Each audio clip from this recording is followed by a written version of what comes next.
Hi everybody, welcome to another video. This one's a good one. It's theorems and really important here. We have derivatives of inverses. This is something that I probably talked about for like 10 minutes one day and then we never talked about it again.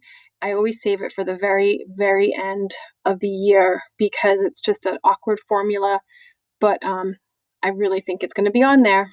So I really hope you stick around to the very end for inverse derivatives. Okay, so we'll go kind of quick through the beginning. The first theorem we learned was the intermediate value theorem. Basically, it means if you want to get from point A to point B, are you going to pass through this value n? So you have to state that you're continuous. Otherwise, this theorem doesn't work. So most recently, I've been checking your Technology Tuesdays, and I had to take off points if you don't say that you're continuous. You also have to reference the theorem that you're using. So you have to say either IVT or intermediate value theorem. So in this situation, you have to say that f of A does not equal f of B. Okay. And then therefore there exists some C in between A and B such that the value f of C would equal n. Okay, so I feel like we know this one. All right, next one, squeeze theorem.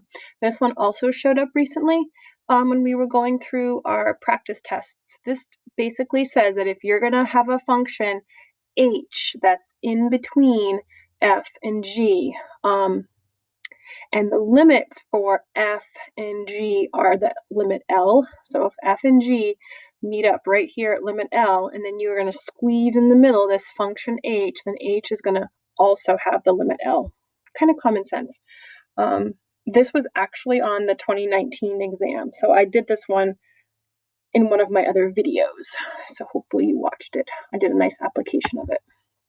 Okay, so one of the applications of it is that there's these special trig limits.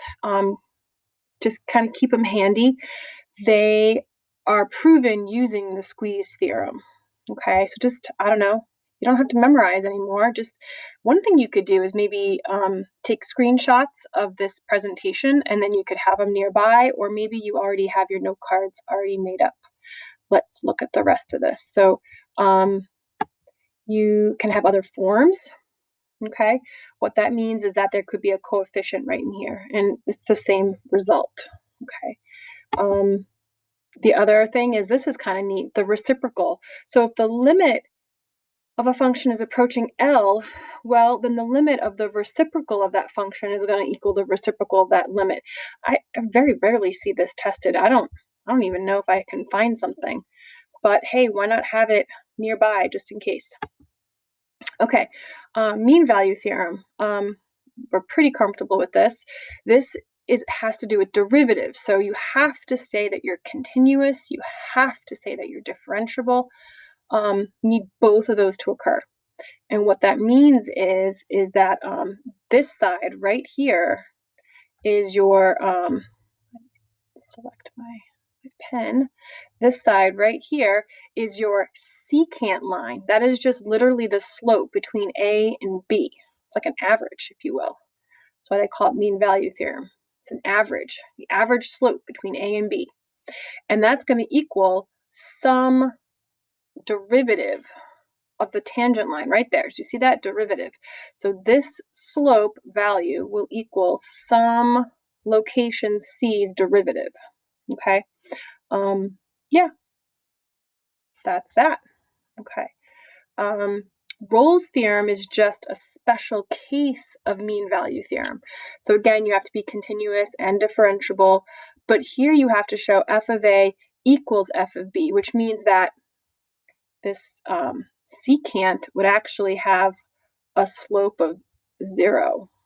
Okay, so it's no different than mean value theorem. So some people were asking me, this happened this past week as well.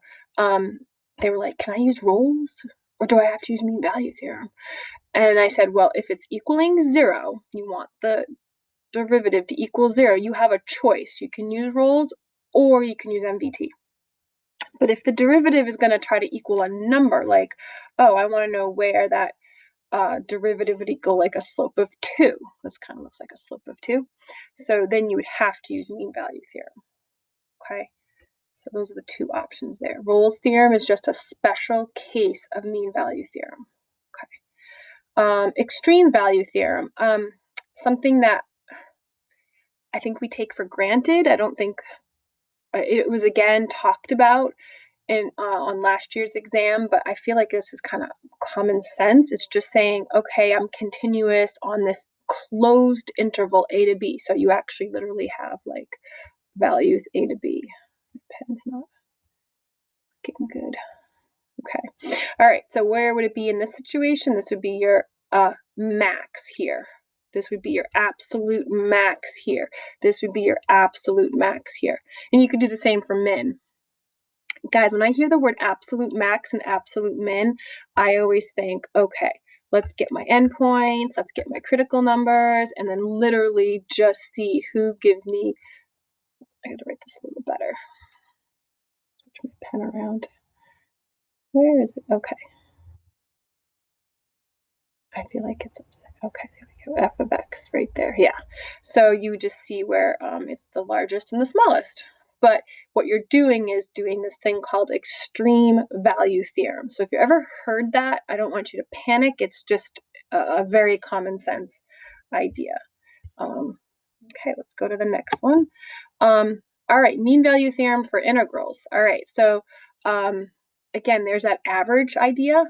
Okay, but this one is integral. So what this one says is you need to I know I hear I like to think of it more like this, okay, which is the average value theorem. So you can think of mean value theorem is equivalent to the average value. So whenever I hear the word average, I always say, oh, do 1 over b minus a integral from a to b. So you do the average.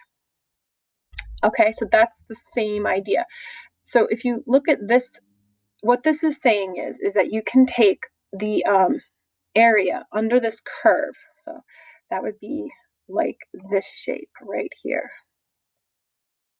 Okay, and then you're setting it equal to a rectangle of equivalent area. So this is like your height, and there's your width. Okay, so height and width. This right here is your average value. Okay, so if you were to solve for f of c, divide by 1 over b minus a, and that's literally, I divide both sides by, just move this b minus a to the left, okay, you have the alternative form, okay, which is our average value. Okay, so basically you're just transferring all of that to right over here. Okay, think of it as like, you know, when I say, oh, what's the average cost to heat your house? That was the example I think I did in class. You know, these were like all the different costs throughout the year, but I wanted to know what was the average cost to heat the house. So it's got a lot of applications. Okay, so mean value theorem for integrals, this is what they're referring to. Okay, here's the big one. All right, inverse function theorem. Yikes. Okay. This was the screen that I showed you. I feel like I just said stare at this for like 5 minutes, think about it, and then we'll talk about it. I guess it's kind of the same thing. Lots happening here. You have a function f over here, and its inverse is right over here.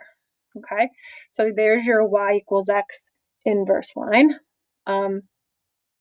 This function f right here has a tangent line, and the tangent line right here, has a slope of q over p. So guess what? The inverse's slope is going to be p over q. So that's probably my first takeaway from this, is that I'm like, oh, look, f has a function of like, say, 3/5, then f inverse's function is going to be 5/3. Does that make sense? But here, the point here would be the point, like, say, like 1, 2, but over here, your point is like 2, 1. So what's fascinating is your x's and your y's flip. So like if this was the point like I said, 1 comma 2, like this was 1 comma 2. This one over here would be 2 comma 1. So your x's and y's flip and your slope becomes a reciprocal. So like this slope is q over p. This one has a slope of p over q. So that is the relationship between f and f inverse. So the way they write that, it's pretty messed up and really they're just totally overly complicating it. But if you have this formula next to you, then you don't have to think. You can just, you see the word inverse and think, oh, I'll just use the formula. And that's what I'm going to basically show you today, is to do this with a kind of a mindless thought. So here you're trying to find the slope of an inverse. Okay, that's down here. What is the slope of the inverse? Well, it's the reciprocal, okay, of the original one's derivative, but you don't use it, the x coordinate, you got to use the y coordinate. You got to like flip it around, right? So that's why they say inverse. So it's crazy. Now, sometimes they don't like to use that notation inverse with the -1. They like to say, oh, g represents the inverse. So now they can say, hey, what's the derivative of g? Derivative of g is just their way of saying what's the inverse's derivative. And like again before, it's the reciprocal of 1, so it's 1 over the f's derivative, but at the y value, not the x value, the y value. Because remember I said you got to flip these guys around. So if this was the 0.21, this is the 0.12. I think I'm making this complicated, but there are patterns. It's cool. Print this, screenshot it, whatever you got to do so you have it nearby, this formula. Let's practice. Okay, so let's do a couple quick questions. Let's say you're given this table of values. Okay, and they're saying here's f, here's g, here's f prime. Okay, and then now they've decided to say, oh, by the way, g is the inverse. Okay, so that's good to know. So actually this is more like f, this is f inverse, okay, and this is f prime. But they're just not clogging you down. So I'm thinking, oh, that formula, that's what I want. I'm just going to write that formula down on my paper because that's the formula that I don't need to think. I'm just going to use this formula. Okay. All right. So now I want to find g prime of 4. That's 1 over f prime of g of 4. Let's see. G of 4 right off the chart is -2.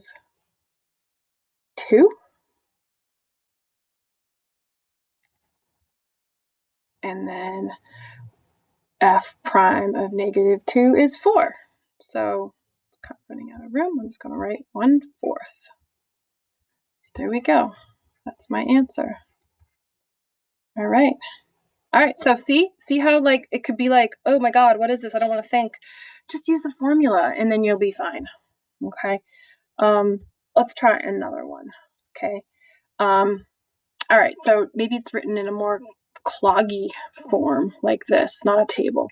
So they're telling you that f of 3 is 15, and so that tells me that for f, this is kind of interesting. I have the point 3, 15, and then I also have the point 6, 3. Okay, and then they're telling me that my derivative is -8. Okay, and my goal though, oh, and then they got this other derivative, f prime of 6. These are just little puzzles. I don't want you to like walk away from them. I want you to try to tackle them. Now they're saying g is the inverse function. So now I'm like, okay. All right, well, you know what? I'm just going to write the formula down. And the thing is not everyone's going to know this. Okay, I don't know. I just don't think. But we will know this. Here is the formula that I stole from the screen before. So now if I want to find g prime of 3, that is the inverse's derivative at 3. It's 1 over f prime of g of 3 over, let's see, f prime. Okay, first g of 3. What is g of 3? Okay, so they are making you think a smidge here because I don't know what g is, but g is the flippy floppy, if you will, of f, right? It's the inverse. So if f is on 6, 3, then g has the point 3, 6. Does that make sense? See how it's g is the inverse. So 6, comma 3 lies on f, 3, comma 6 lies on g. So that means g of 3 is actually 6. Wow. And then that I know is negative 2. So 1 over negative 2 was my final answer. Okay, not too shabby. All right, so they are making me pull a little bit from my knowledge and know that inverses, they flip-flop their x and y coordinates. Okay, let's try another one. This one was kind of neat. Okay, so we have h and h prime are shown above. And guess what?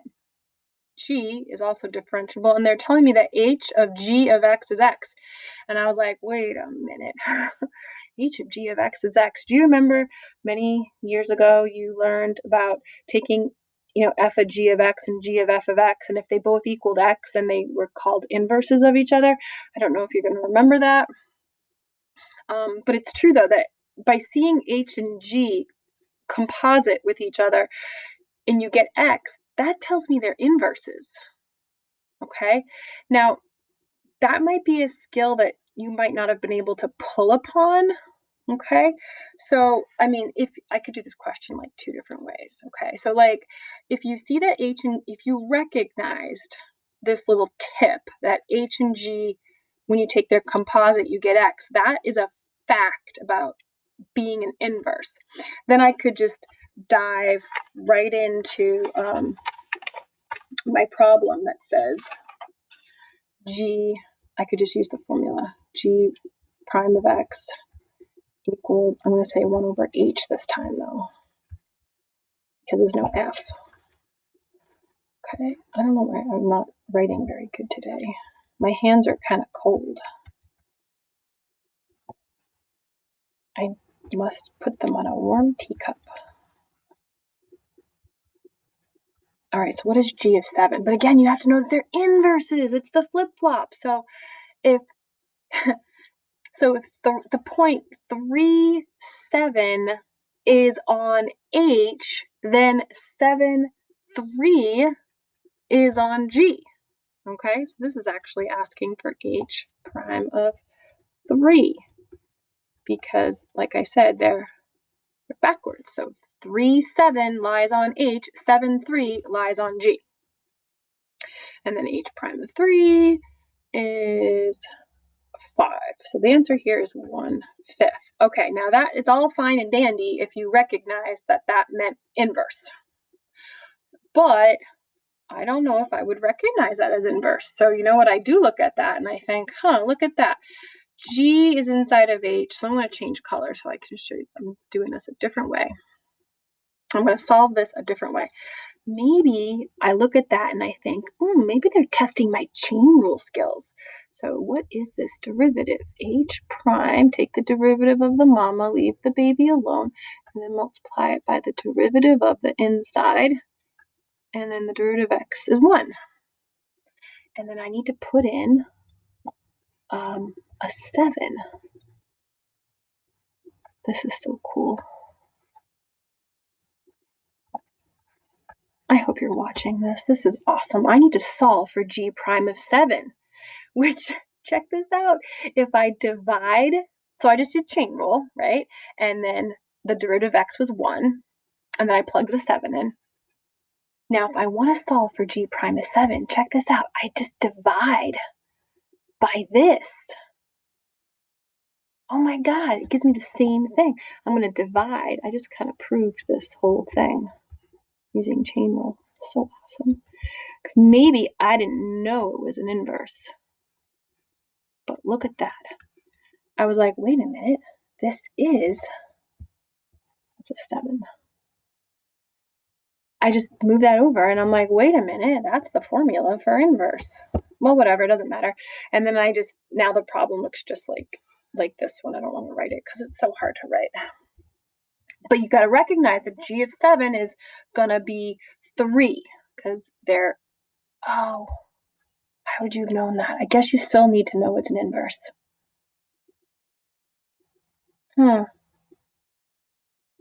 I guess you still need to really realize that this is what it means to be an inverse. That's totally algebra 2. Remember Fogg and Goff and all that weird stuff that I would never call f of g of x and g of f of x. These are composites. Okay, I've said too much. Anyway, moving on. Okay, now for like an open response question. Those are actually little multiple choice questions, but they're going to ask you some short, quick ones. So here's an open response question that I always save for the very end of the year. Very, very important. I hope you're still with me. Okay, so here we go. Here's an open response question. I have part A, B, and C. Like I'll just go through each part. F and G are differentiable functions. G is strictly increasing. I wonder if that's important. The table above, oh yeah, I can see why that would be important. Gives values for their derivatives. The function h is given by this. So here's h. It's this composite minus 6. Okay. All right. Explain why there must be a value r between 1 and 3 such that h of r is negative 5. Oh, right. Whoa. That sounds like a theorem. I say to myself, wow, there's some value in between 1 and 3 such that I'd equal negative 5. That just sounds to me like there's no talk of derivatives. This is literally like to get from point 1 to point 3, will I pass through negative 5? Okay, so this to me is sounding a lot like IVT. Now, the number one most important thing that you guys have to do is you should state that you're continuous. So even, I don't have to go through the proof. I'm just going to be like h of x, is continuous. Okay, my pen. All right, so now to do IVT, I have to find out what h of 1 is. And let's see, h of 1 is f of g of 1. And I also have to find out what h of 3 is. And I gotta show that they don't equal each other because that's what it means. IVT, hopefully you have your note card in front of you.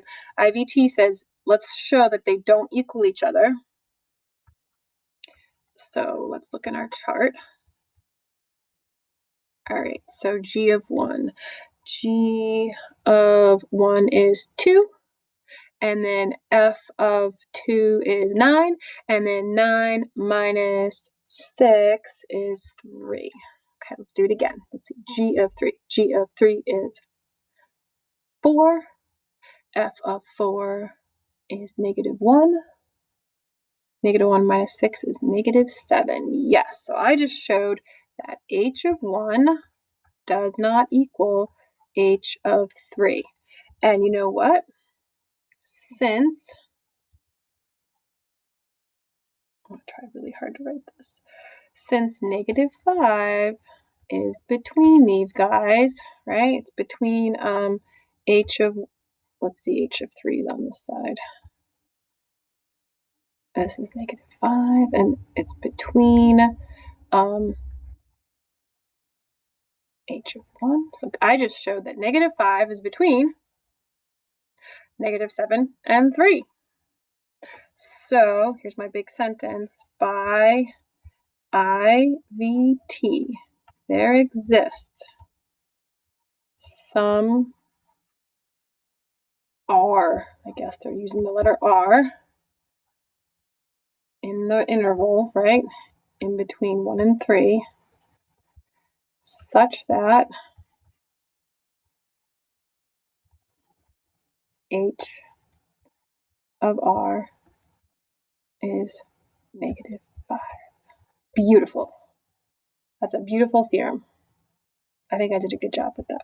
Okay, let's go to the next part. All right, so same conversation. But this time, why must there be a value c between 1 and 3 such that h prime is -5? That sounds like we're kicking it up a notch. We're talking about a derivative, and we're talking about a derivative equaling -5. If the derivative equaled 0, then I would use Rolle's theorem, but this derivative equals -5, so I'm thinking MVT. That's what I'm thinking.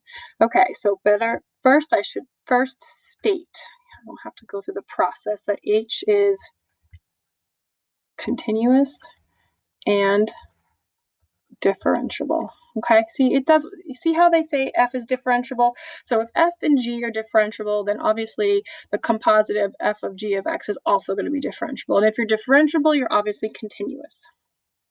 All right, here's the formula for mean value theorem. Okay, so I'm going to apply MVT. And I'm going to tell them that. I'm going to brag and let them know that I know what MVT is. It's f of b minus f of a, or in this case, h of 3 minus h of 1 over 3 minus 1. Let's see here. H of 3 is -7. How did I get that? I put 3 and d here. So g of 3 gives me 4. F of 4 gives me -1, -1. Actually, you know what? I had that from the last section too. That's why I do that. And then that, I'm just going to go ahead and go quick because I'm sure you guys got this part. And the answer here was -5. So totally by MVT, there exists a value such that h primacy is -5. Sometimes MVT is pretty easy. Okay, well, let's go to part C. Let's see here. Part C, if I can take that part off. Okay.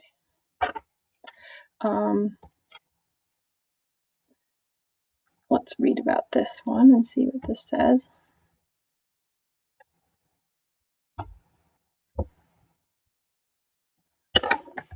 Gotta get my pen working. Or not. Oops.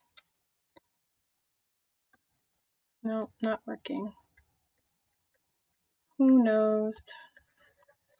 That sucks. I'll go back a page. Oh, no. Don't freak out on me. Okay. Yay. Oh, I don't want to record this video again. Okay. All right, here we go. W. Is given by this crazy thing. Find the value of w prime of 3. Well, first I should find w prime. Oh, I'm not selected still. Let's try again. W, yay, prime. So if I'm going to put a, all right, let's try that again. If I'm going to put a prime symbol over here, I'm going to, oh, Maple's now making some strange sounds.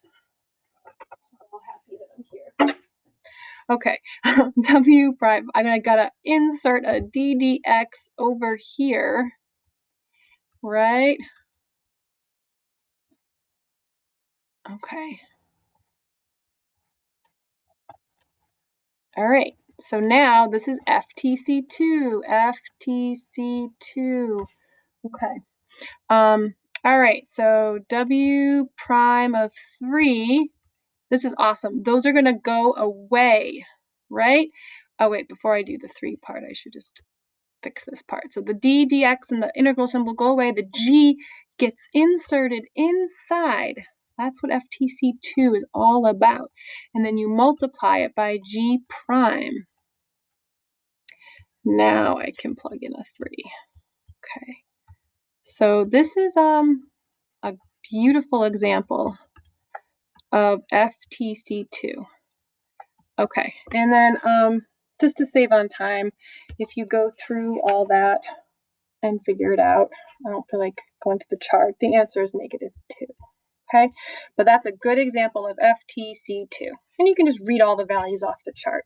All right, very last part. We just want to get this done. All right, G inverse. G inverse is the inverse of G. Yay! And they want me to find the equation of a tangent line. So I'm like, wait, what's this? So I need a point and a slope. So I'm like a pro now at this inverse stuff. So here's the thing is I want a point with G inverse. So that's going to be 2 comma something.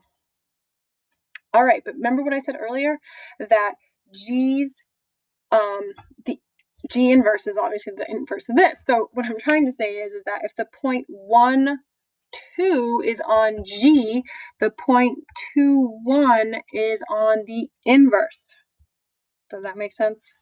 So the point 1, comma 2 is on G. The point 2, comma 1 is on G inverse. Now I need to find the derivative at 2. And so this is the same formula. I cut and pasted it from like the screen earlier. Instead of using F's and G's, I decided to use F and F inverse. It's the same idea, okay?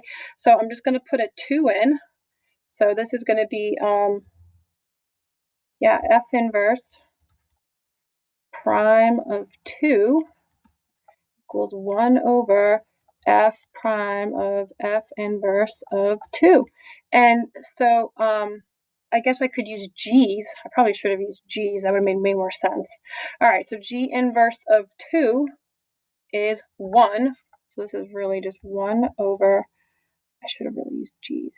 Darn. Okay, well, I'll do it now. G of 1, and G prime of 1 is 5. So this became 1/5. All right, so it's y minus 1 equals 1/5 x minus 2. I think I made that harder than meant to be. Yeah, see how they use F and F inverse? I should have just changed them all to G and G inverse, but it's the same thing. Could have also just thought to yourself, well, the slope on G is 5. This is the really fast way. The slope on G is 5, so obviously the inverse is going to be 1/5. I mean, you might not have even had to go through that whole process. In any regard, I think we learned a lot about inverses today, and we learned a lot about theorems.